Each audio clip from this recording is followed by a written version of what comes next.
Shalom, shalom, shalom, tov, lekulam, shalom à vous. Alors, je voulais faire cette vidéo juste pour pouvoir édifier à un peu plus de personnes. Ça va être concernant certaines traditions qu'on avait chez nous, qu'on peut voir dans la Torah, mais on ne sait pas trop comment l'expliquer. Voici devant vous, j'ai un livre là de le premier esclave, enfin, c'est un des premiers esclaves qui a acheté sa liberté et il a appris l'anglais et il a écrit un journal intime. Ok, le livre s'appelle Ma véridique histoire par Ekiano, africain, esclave en Amérique, homme libre. Donc c'est le premier esclave qui ait acheté son liberté, comme je viens de le dire. On va juste lire un peu derrière pour avoir un scénario. Ok, alors il est écrit. Traduit de l'anglais, présenté et annoté par Régine Mfumu Arthur. Mfumu, ça doit être une Nekongo. Mfumu Arthur. La véridique histoire de Kiano est un passionnant récit d'esclaves publié à Londres en langue anglaise en 1789. De la naissance de Eluada Ekiano en Afrique, dans l'actuel Nigeria, à sa vie de jeune garçon, nous le voyons vivre libre. Mais à 11 ans, il est enlevé par des chasseurs d'esclaves. Un navire de traite l'embarque vers la Barbade où, après un voyage épuisant, il est vendu à une plantation. Il passe en Guadeloupe, puis la Martinique, avant d'être revendu à un planteur de Virginie en Amérique. Là, il est racheté par un commandant des vaisseaux. Il reste esclave mais devient un marin et fait le tour du monde. Ekiano est baptisé, apprend à lire à 22 ans. Il rachète sa liberté pour 40 livres et s'installe à Londres où il devient une figure célèbre.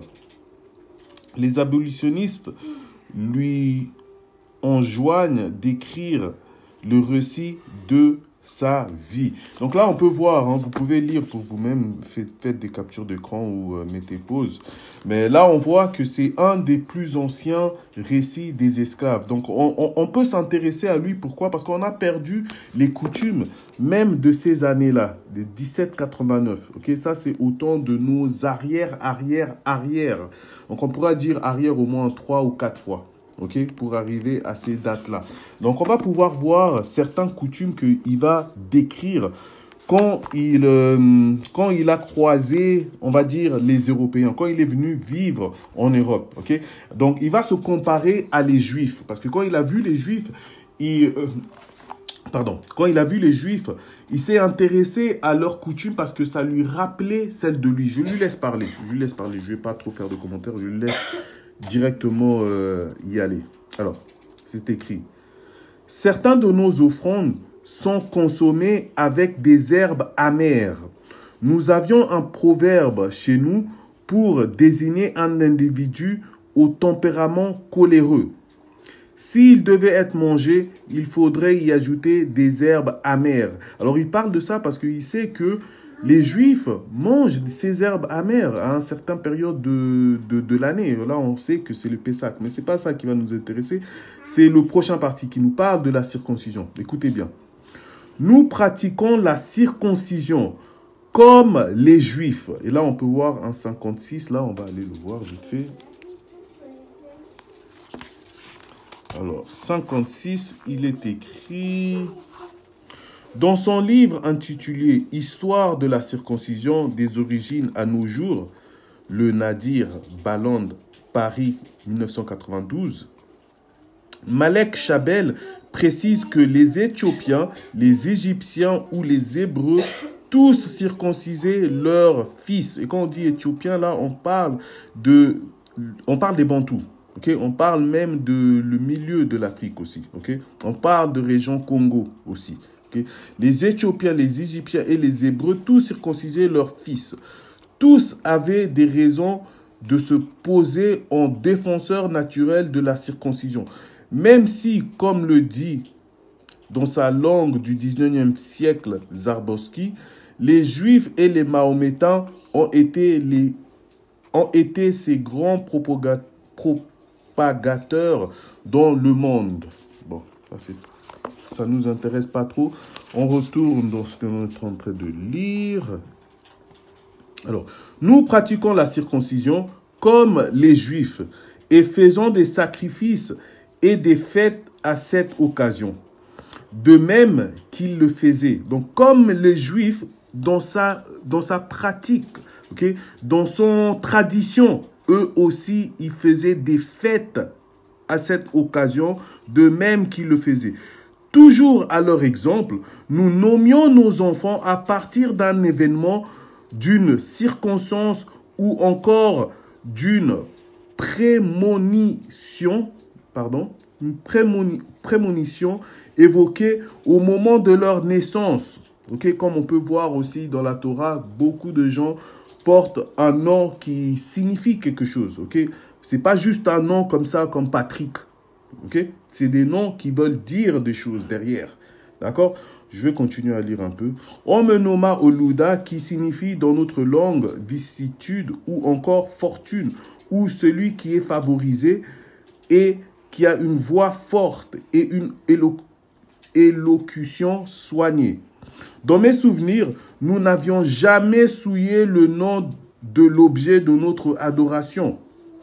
Au contraire, nous le disons toujours avec le plus grand de respect. Ça, c'est contre la blasphème. Okay? Ça, c'est contre dire le nom du Tout-Puissant. Okay? Le Yod Hei Vav Hei, le Hachem. Okay? Nous savions pas du tout jurer, ni dire des mots d'insulte et de reproches qui circulent si facilement et copieusement dans les langues des peuples plus civilisés. Les seules expressions de ce type dont je me souviens étaient que la mort t'emporte ou que ton cadavre pourrisse ou qu'un animal sauvage t'emporte. Okay? Ça, c'est pour dire qu'on n'avait pas des mots d'insulte comme on le trouve chez les peuples plus civilisés. Je vais un peu continuer parce qu'il y a une chose qui m'intéresse là que je viens de voir. C'est juste en face, mais on va le lire un tout petit peu, encore un tout petit peu. J'ai précédemment remarqué que les indigènes de cette partie de l'Afrique sont très propres. Cette nécessaire pratique de convenance faisait partie de notre religion, okay? Donc de leur tradition qu'il appelle religion. Ça faisait partie de notre religion. De ce fait, nous effectuons beaucoup de purification et d'abolition. Ça, c'est le Netilat, la Daim. On va aller le voir vite fait dans le 59. Donc, c'est très important de revenir à ces pratiques-là. Quand le Chief Rabbi nous dit, nous apprend comment laver les mains, comment faire avant de manger le pain. Sachez que c'est nos coutumes. Okay? Les purifications et les abolitions sont courantes dans la tradition juive ancienne. Okay? Donc là, lui, il est en train de comparer ça à la tradition juive.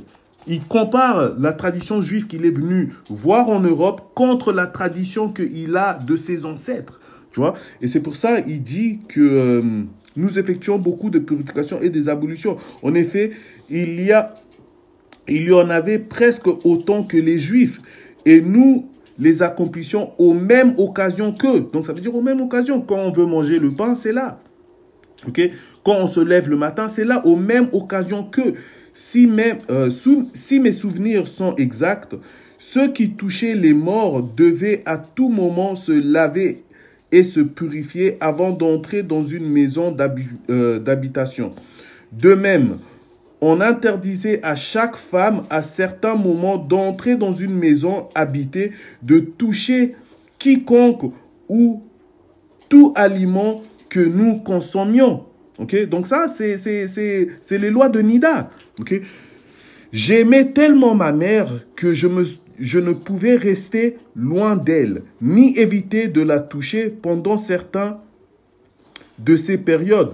Par conséquent, on m'obligeait à demeurer à l'écart avec elle dans une maisonnette réservée à cette fin jusqu'à ce que l'offrande eût été effectuée et que nous fusion, ensuite purifiée. Ça, c'est le loi des Nida, je vous dis, les frères et sœurs. Donc, c'est pas correct de venir dire que non, la circoncision nous a été appris par l'Européen ou par colonisation. Parce qu'on peut très bien voir que nos frères, aux années 1789, okay, bien avant ça, pratiquaient déjà une sorte de circoncision, des Netilat Ladaim et autre chose que vous pouvez voir. J'ai surligné pas mal de choses dans ce livre. Il y a toute cette poche-là que j'ai travaillé depuis que le frère, il a dit...